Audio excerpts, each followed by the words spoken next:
Salut à tous et soyez les bienvenus sur Quad Studio, c'est Alexis, c'est un plaisir de vous retrouver. Aujourd'hui, on va parler du mixage de la voix. Alors je vous préviens tout de suite, il y a des éléments que j'utilise constamment et d'autres éléments que j'ai utilisés spécifiquement pour le mix que je vais vous montrer. C'est parti, jingle.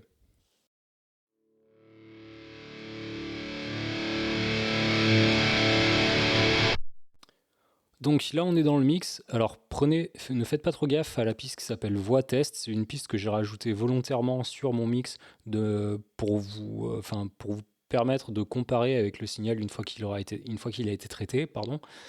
Donc il ne fait pas partie du mix, d'accord? D'ailleurs il n'y a aucun effet dessus. Donc la première chose que je tiens à vous montrer pour mixer une voix, c'est que, et ça c'est un truc que je fais constamment, qui est ultra important pour moi, c'est que en fait, qu'est-ce qu'on cherche? La voix, ce qu'il faut comprendre, c'est que c'est l'instrument entre guillemets qui a, qui va potentiellement avoir une dynamique énorme et potentiellement aussi une dynamique qui sera incontrôlable, c'est-à-dire avec beaucoup de variations.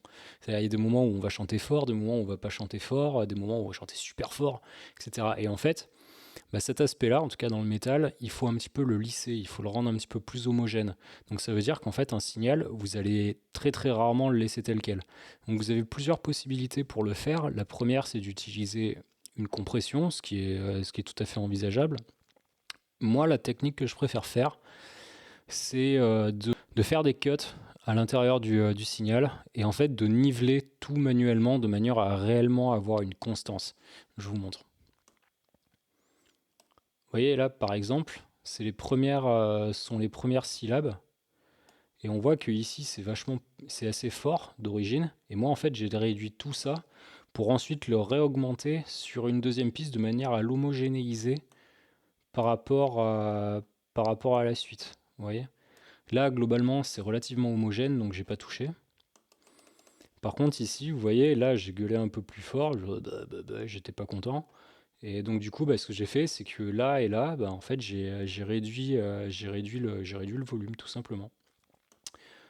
Donc on retrouve sur cette deuxième partie du couplet, c'est la même chose, c'est-à-dire le container a été réduit absolument partout, et sur la fin, vu que je chantais plus fort, c'est pareil, je l'ai réduit manuellement.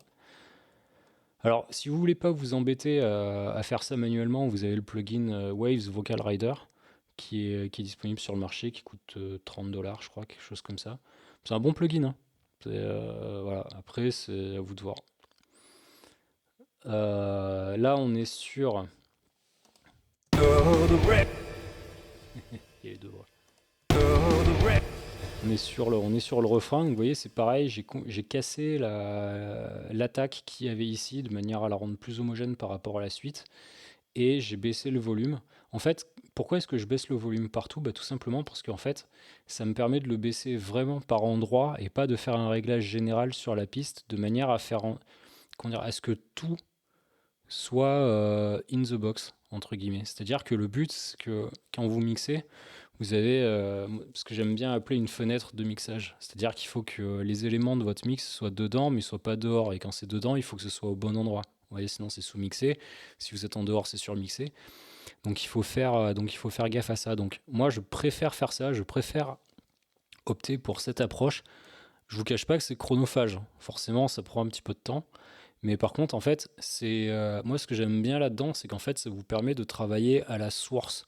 C'est-à-dire, vous allez pas essayer de maquiller un truc qui va pas.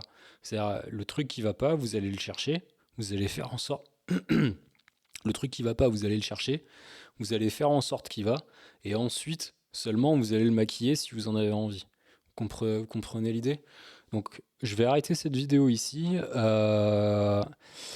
Donc ça, pour moi, c'est vraiment le premier élément qui est super important dans le mixage de la voix. Je le fais tout le temps. Enfin voilà, ça, je trouve ça ultra important. Donc, dites-moi si vous le faites aussi dans les commentaires et si ça vous permet d'ouvrir quelques perspectives. Et moi, je vous dis à bientôt. Ciao, ciao!